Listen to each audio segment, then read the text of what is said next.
Hello friends, welcome to RPSC learning world.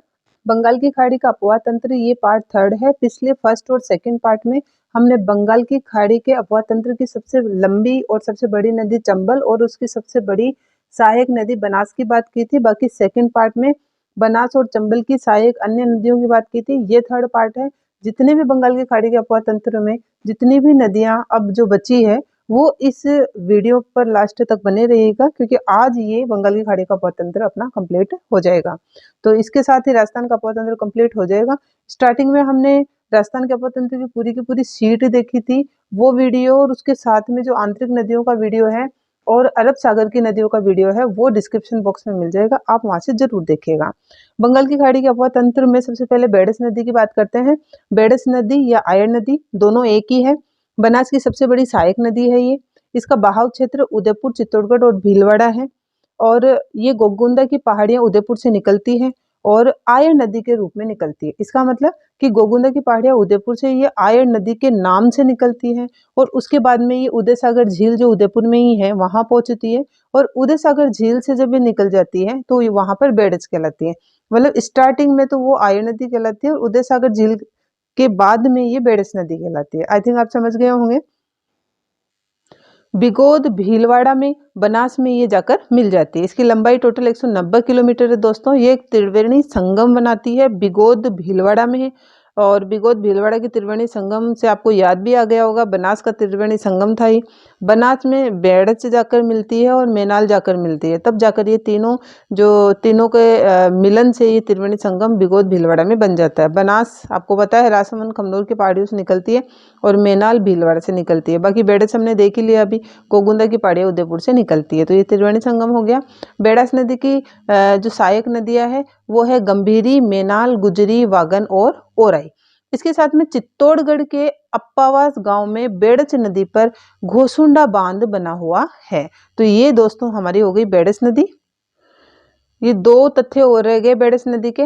एक तो आयड़ सभ्यता का विकास या आहड़ सभ्यता का विकास इसी बेड़स नदी पर हुआ है दोस्तों। ये एक ताम्र युगीन सभ्यता है। इसके साथ में चित्तौड़गढ़ दुर्ग बेड़च और गंभीरी के किनारे ही बसा हुआ है। ये दोनों बातें हो गई बेड़स से संबंधित।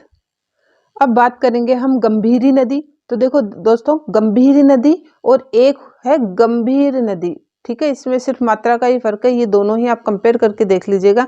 गंभीरी नदी ये एमपी से निकलती है, चित्तौड़ में एंटर करती है और चित्तौड़ में जो है बेड़च में इसका मिलन हो जाता है, ठीक है। निम्बाहेड़ा जो चित्तौड़गढ़ में पड़ता है, यहाँ पर इसमें मिट्टी से निर्मित इस गंभीरी बांध बना हुआ है, ठीक है, मिट्टी से बना हुआ है ये गंभीरी बांध, इसी गंभीरी नदी पर है।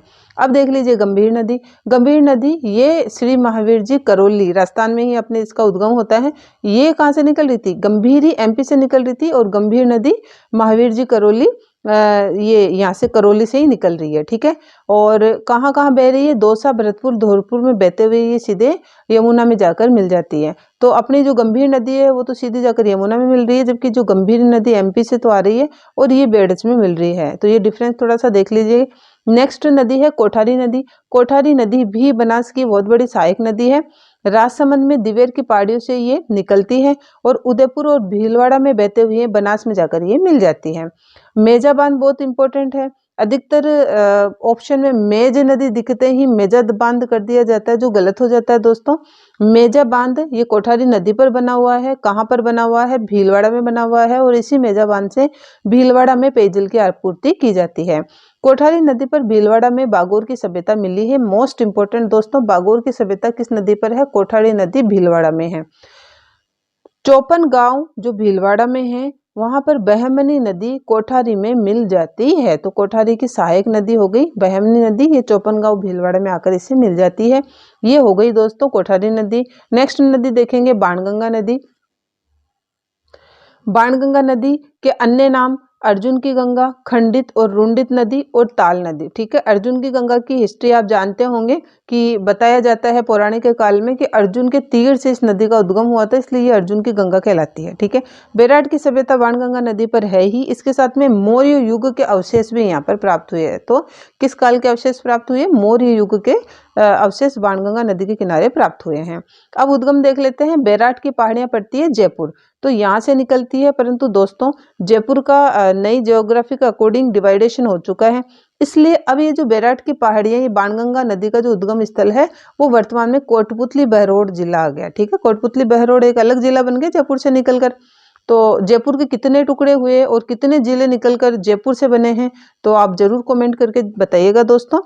तो कोटपुतली बहरोड जिले में पड़ गई है ये बैराट की पहाड़ियां, यहाँ से निकल रही है बाणगंगा नदी, दौसा भरतपुर में बहेगी और यूपी में सीधी जाकर यमुना में मिल जाती है। तो मतलब चंबल के समांतर बहेगी और सीधी यमुना में मिल जाती है। चंबल भी कहाँ मिलती है? यमुना में मिलती है। ठीक है, तो बाणगंगा नदी यहाँ राजस्थान में किसी नदी की सहायक नदी है, जाकर सीधी यमुना में मिल जाती है। यहाँ किसी नदी की सहायक नदी है नहीं। इसकी जो सहायक नदियां हैं बाणगंगा की, वो है गुमटी नाला, सुरा और पलोसन। ठीक है, बाणगंगा पर जमवारामगढ़ पड़ता है जयपुर में। यहाँ पर जमवारामगढ़ बांध बना हुआ है जिससे जयपुर को जलापूर्ति की जाती है। साथ ही राजस्थान में 3 जलप्रपात है, उनकी भी बात कर लेते हैं। चूलिया जलप्रपात, मेनाल जलप्रपात और भीमलत जलप्रपात। भीमलत जलप्रपात की तो बात हुई थी हमारी, ये बूंदी में मांगली नदी पर पड़ता है। इसके साथ में चूलिया जलप्रपात ये चित्तौड़ में पड़ता है चंबल नदी पर, और मेनाल जलप्रपात ये भीलवाड़ा में मेनाल नदी पर पड़ता है दोस्तों। अब मोरेल नदी देख लेते हैं। मोरेल नदी चैनपुरा गांव बस्सी यहाँ जयपुर में पड़ता है, यहाँ से निकलती है। दौसा सवाई माधोपुर करौली में बहती है और करौली के हाड़ोती नामक गांव में जाकर ये बनास में मिल जाती है मोरेल नदी। इसकी सहायक नदियां, तो मोरेल की जो सहायक नदियां हैं वो है ढूंढ नदी और काली सिल नदी। देखो पिछले वीडियो में हमने बात की थी, वो काली सिंध और छोटी काली सिंध नदियां थी जो चंबल की सहायक नदियां थी दोस्तों। ठीक है, अब ये है काली सिल नदी, तो इसमें थोड़ा सा डिफरेंट देख लीजिएगा आप। तो ढूंढ नदी, इसको ढूंढ नदी के कारण ही, ढूंढ नदी अपने जयपुर से निकल रही है, जयपुर में ढूंढ नदी बहने के कारण ही इसको जयपुर के आसपास के क्षेत्र को ढूंढाड़ कहा जाता है। ठीक है, जयपुर से निकल रही है और दौसा के लालसोट में जाकर ये मोरेल में मिल जाती है ढूंढ नदी भी।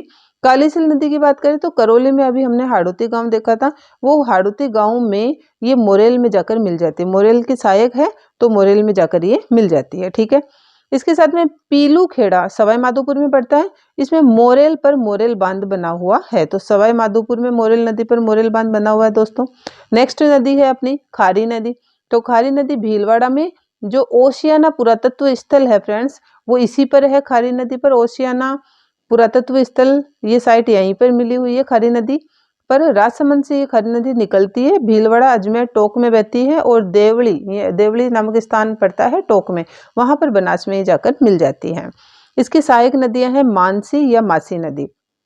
खारी नदी अजमेर और भीलवाड़ा की सीमा बनाती है। इसके साथ में है ढील नदी। तो देखो ढील नदी ये छोटी छोटी सी नदियां हैं, बावली गांव टोंक से निकलती है और सवाई माधोपुर में जाकर ये बनास में मिल जाती है। टोंक का रेड नामक पुरातत्व स्थल है फ्रेंड्स, रेड पुरातत्व स्थल ये ढील नदी पर ही प्राप्त हुआ है। अब है मानसी नदी और माशी नदी। तो मानसी नदी भीलवाड़ा के करेरा गांव से निकलती है और केकड़ी और शाहपुरा जिले की सीमा पर खारी में जाकर मिल जाती है। मासी नदी की बात करें, ये मानसी और मासी अलग अलग है। मासी नदी ये किशनगढ़ अजमेर से निकलती है फ्रेंड्स और दूदू में बहती है और टोंक में बनास नदी में जाकर मिल जाती है। मासी की सहायक नदियां है बांडी नदी और सोहादरा नदी। आहू नदी, तो आहू नदी का उद्गम है एमपी, राजस्थान में एंटर करती है झालावाड़ से और गागरोन झालावाड़ में काली सिंध में ये मिल जाती है, काली सिंध नदी में ये जाकर मिल जाती है। ठीक है, गागरोन का किला ये झालावाड़ में पड़ता है, ये एक जल दुर्ग है और काली सिंध और आहू नदी पर ही ये गागरोन का किला स्थित है। नेक्स्ट है डाई नदी। तो डाई नदी अजमेर के नसीराबाद से निकलती है, अजमेर केकड़ी और टोंक में बहेगी और बिसलपुर के पास जाकर बनास में मिल जाती है। चंद्रभागा नदी, चंद्रभागा नदी राजसमंद से निकलती है और भीलवाड़ा में बनास नदी में जाकर मिल जाती है। तो देखिए दोस्तों, ये अपवाह तंत्र, हमारे राजस्थान का अपवाह तंत्र हमने डिटेल से कंप्लीट कर लिया है। नॉलेज अगर आपके काम में आई है तो प्लीज़ लाइक, शेयर और सब्सक्राइब जरूर कीजिएगा, जिससे जो भी न्यू वीडियोज़ में बनाती हूँ उसका नोटिफिकेशन आप तक बहुत जल्दी पहुँचेगा। और अगर आपको इसकी शॉर्ट ट्रिक्स चाहिए सभी नदियों की तो प्लीज़ कमेंट जरूर कीजिएगा, मैं बहुत जल्दी आपको प्रोवाइड करवा दूंगी। Thank you so much.